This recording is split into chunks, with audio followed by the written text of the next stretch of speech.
Boys and girls, ladies and gentlemen, children of all ages, it's Jesse with the Common Nerd, bringing you pop culture and all things ready through a common sense lens. And man, oh man, Green Lanterns was something that I think a lot of people had some hope for, right? Damon Lindelöf's got a great pedigree. He's done some really good stuff in the past. The casting's pretty spot on, like especially our Hal Jordan and, of course, our Jon Stewart. I love the actor they cast as Jon Stewart. I think he's absolutely spot on, especially for the look.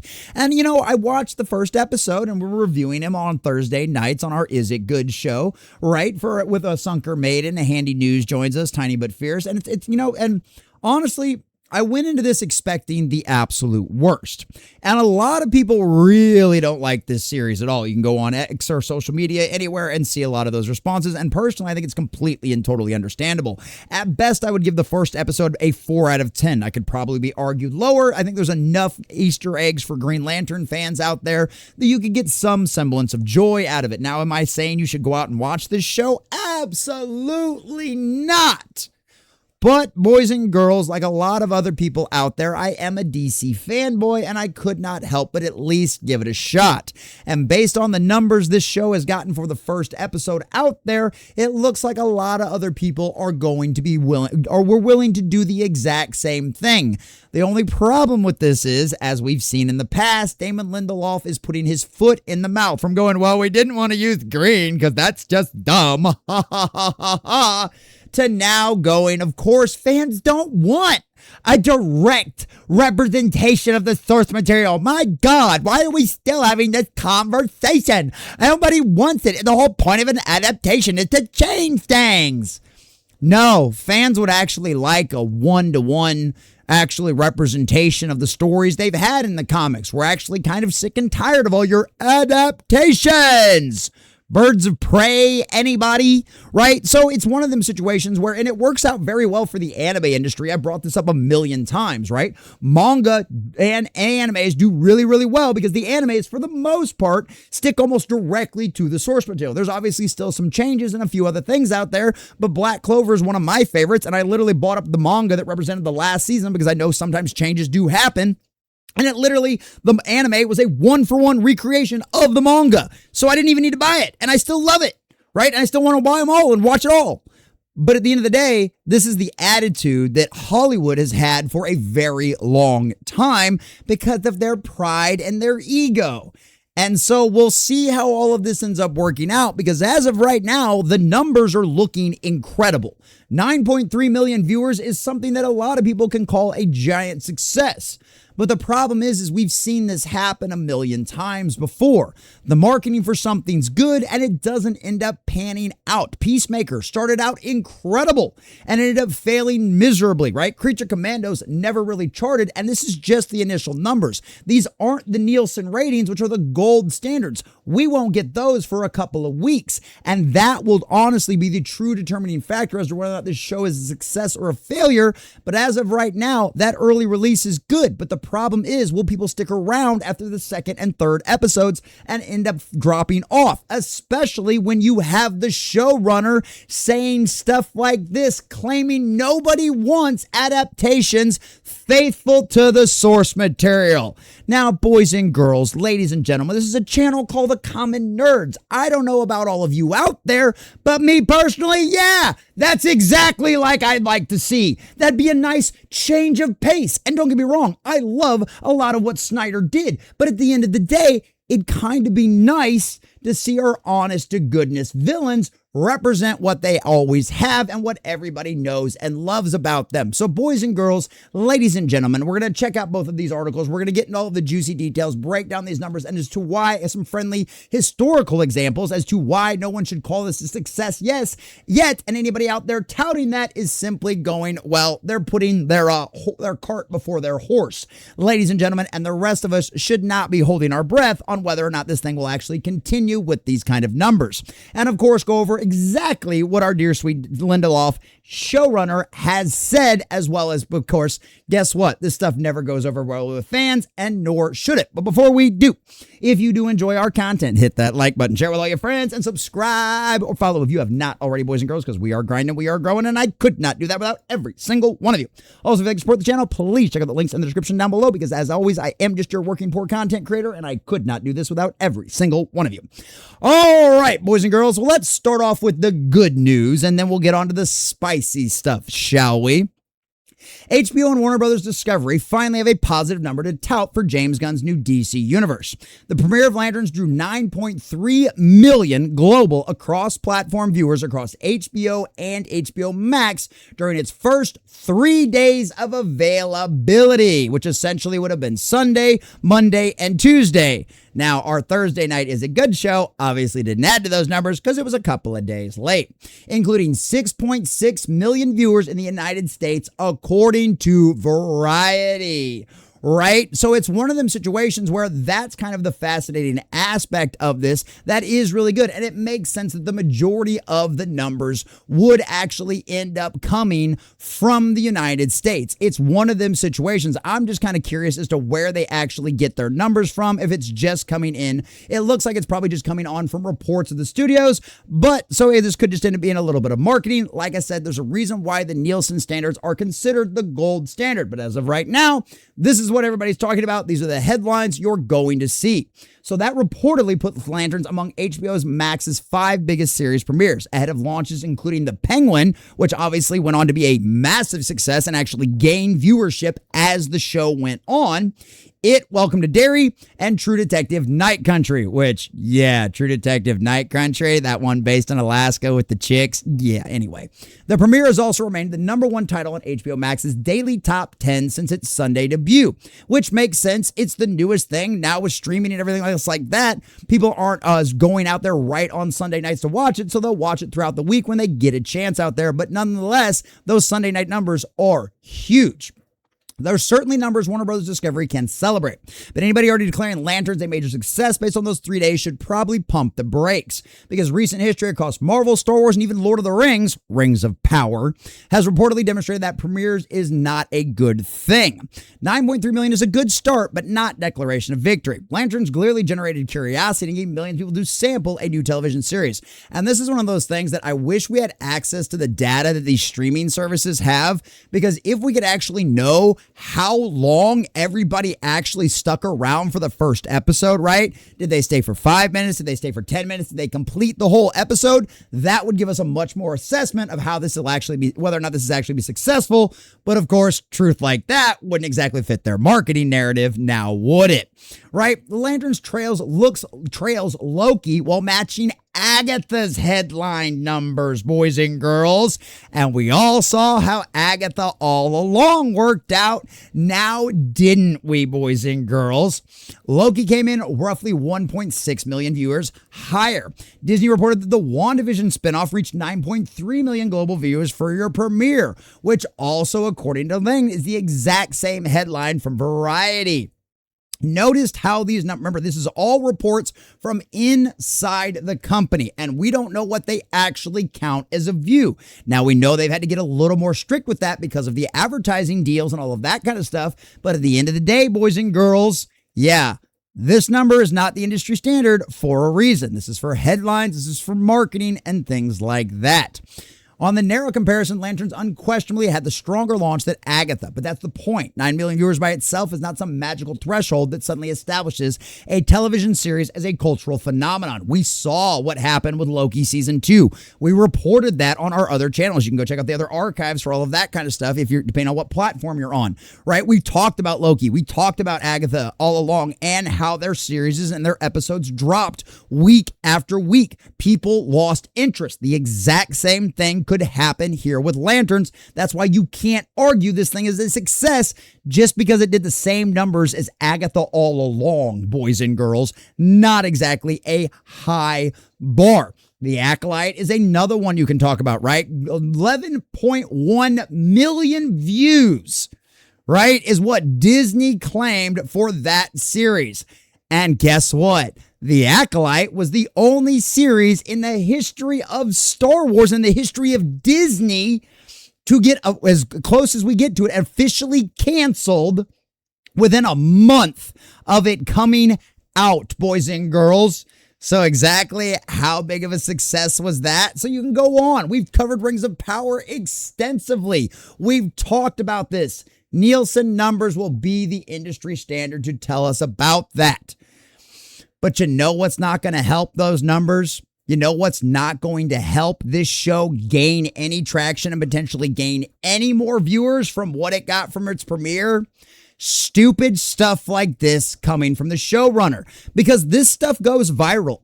These headlines end up on everybody's reels, they end up on everybody's talking points, and people out there who might have been willing to give your show a shot, or maybe were kind of questionable after watching the first episode, stuff like this, they're going to go, well, why would I expect anything different for the rest of the series, right?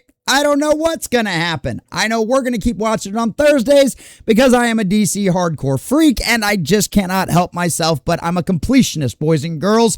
The punishment will continue until the morale improves, and we certainly appreciate that oh so very much, ladies and gentlemen. So, as we've got over here from geeksandgamers.com as well, ladies and gentlemen, Lantern's executive producer Damon Lindelöf has weighed in on the ongoing debate over Hollywood's treatment of the established intellectual property, claiming that he doesn't believe audiences actually want adaptations that remain completely faithful to their source material. Oh, really? Say that to literally the tens of millions of fans that have abandoned Marvel, Star Wars, DC, and name your every other favorite property out there that says otherwise. Do I need to bring up and scream about the Eternals again, ladies and gentlemen? But let's get down to exactly what he said. Speaking with the Hollywood Reporter alongside their comic book writer and fellow Lanterns producer, Tom King. Yeah, you know, the CIA spook that got planted inside of DC to write some of the most stupid and ridiculous stories ever. Of course, that's all strictly speculation, boys and girls. I cannot confirm any of this, but I mean, we did find out that there were government employees working inside of X, aka Twitter at the time. So would it really surprise you all that Tom King was a plant? Because as the old saying goes, once a spook, always a spook, ladies and gentlemen. So Lindelöf was asked about the increasingly heated debate surrounding adaptations and fans who object when Hollywood dramatically changes established characters and stories. Lindelöf described the parts of the conversation as insufferable. So basically he's saying, all of you fans out there that simply want a faithful adaptation to the source material, to the property that you invested millions of dollars in and thousands of hours of your time. I mean, in the case of collectively, we could talk about the fandom overall. You're talking quadrillions of hours, quadrillions of dollars among all of us, all because we actually love the source material that you're ripping off and using for your own personal egotistic nonsense, Damon. So yes, we actually would like that. And based on Marvel's track record, the Eternals, Doctor Strange and the Multiverse of Madness, Ant-Man and the Quantum Mania, and every other flop they've had for the last 6 or 7 years, yeah, I could say that maybe sticking to the source material might actually work. I know, strange concept. Huh, boys and girls? It's weird, isn't it? Yeah, oh, I don't know. How about Godzilla -1? Talk about faithful to the source material on a $15 million budget. How much did that movie make again? It's weird. It's almost like if you're faithful to the source material. Do we need to bring up One Piece? The most successful property on the planet right now, right? Makes more money off of one franchise than Disney, DC, and the rest of Hollywood have made in a profit in the last decade. Oh, but fans don't want you to be source material loyal. So this is what Damon Lindelöf says. I love the frame on the question. I love how insufferable the discourse is. And at the same time, it feels like such a vital conversation. Oh, but it's insufferable? He argued that fans develop what he's described as a property interest in protecting properties after spending years reading, watching, discussing, and investing themselves in them. But Lindelöf went on considerably further. According to Lindelöf, changing established material isn't something that just sometimes happens during an adaptation. He believes the change is fundamental to the process. Well, I have to adapt it. We all just have to acknowledge that there's a level of hubris involved in taking on any of those pre-existing IPs. But to your point, it's called an adaptation. Oh yeah, your hubris has worked out real well for Hollywood, right? See our upcoming video on the thousands of people and all of the executives, the thousands of people being laid off and all the executives that are now being offered early retirement over there at Disney. You know, that place that owns Marvel, Star Wars, Pixar, all of those places. So how's that worked out for you, Damon? How's that going to work out for you? I wonder. He continued by saying the definition of an adaptation that resonates most with him is the source material is supposed to change and evolve. As the consumer and as someone who's making their stuff, there's almost a responsibility to take risks. Oh yes, you just have to do it, don't you? It's your responsibility. It's your duty to completely and totally bastardize and change what's worked for generations. For decades, Green Lantern has been successful. Is he as prominent as Superman and Batman? Of course not. But he has had a solid, loyal fan base that has always made him successful. Hell, even the Ryan Reynolds movie probably made a profit. And that thing was weird. But no, it's his responsibility, boys and girls.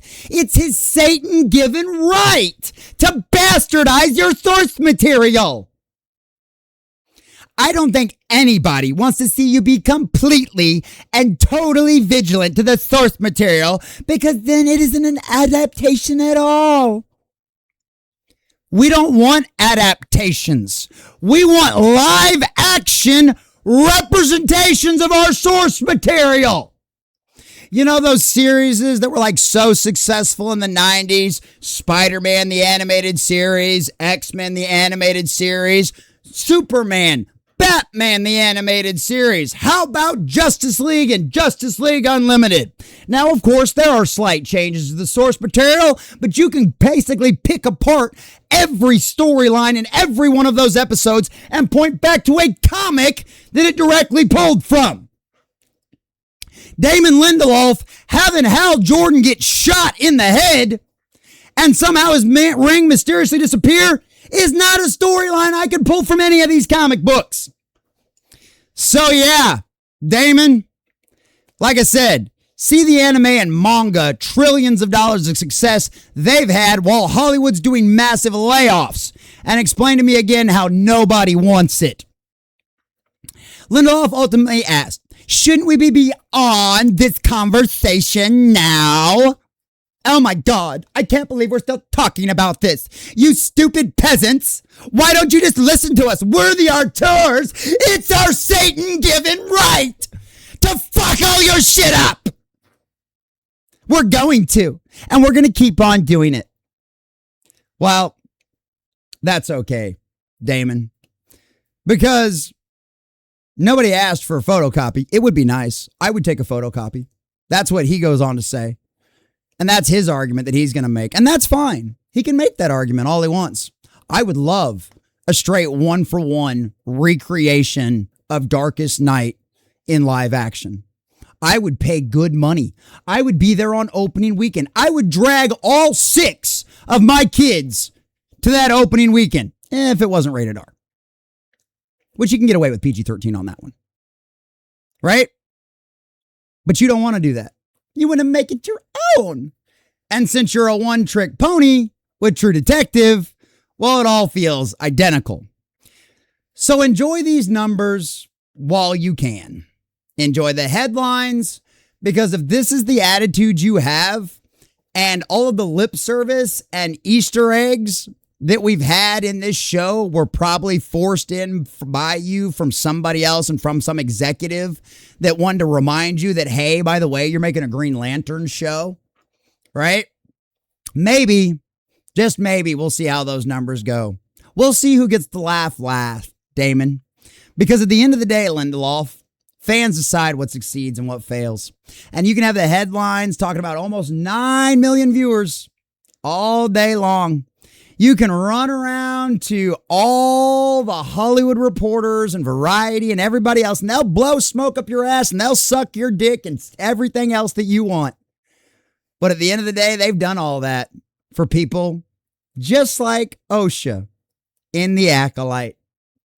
You know, just like Kumar in The Acolyte. Agatha All Along. Loki Season 2. We've been over this time and time again. Because at the end of the day, the fans will decide what succeeds and what fails. And although a lot of fans, just like everybody else out there, are willing to give you a shot, right? Most people are willing to be honest brokers. That's why you got over 9 million people to watch your first episode. Because it was supposed to be a representation of Green Lantern. Because it's got some really good characters, some really good actors involved in it. And you've got a pedigree. Everybody loves True Detective. I think season 1 is phenomenal. But at the end of the day, that trust only goes so far. Because Star Wars had that trust at one point. Rings of Power had that trust at one point. Marvel had that trust at one point. And where are they now? Supergirl just lost hundreds of millions of dollars at the box office. When the Nielsen ratings come out for this show, we will know the truth.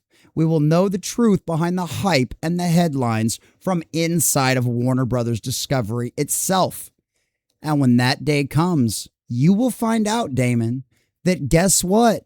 Nerds and dicking with our properties is something you will lose.